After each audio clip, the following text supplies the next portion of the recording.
বৈশাখী সংবাদ।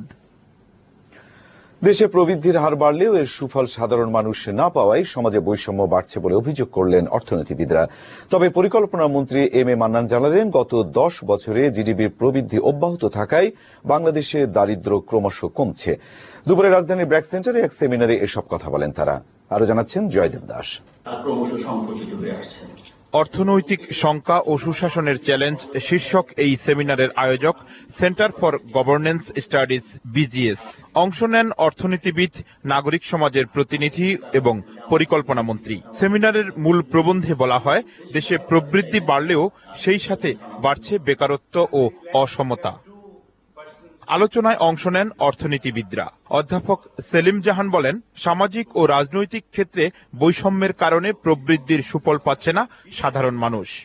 নিম্ন আয়ের মানুষের জন্য এবারের বাজেটে কোনো সুখবর নেই বলে মন্তব্য করেন তত্ত্বাবধায়ক সরকারের সাবেক উপদেষ্টা এম হাফিজউদ্দিন।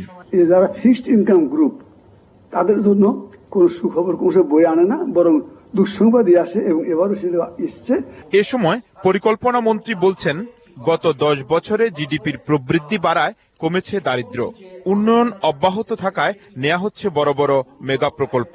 আমরা অ্যাবসলিউট হাঙ্গারটাকে ভেঙে আমরা খাবারের ব্যবস্থা করতে পেরেছি। যে অর্থনৈতিক বৈষম্য এখনো রয়েছে তাও দূর হয়ে যাবে বলে জানান পরিকল্পনা মন্ত্রী। জয়দেব দাস, বৈশাখী সংবাদ, ঢাকা।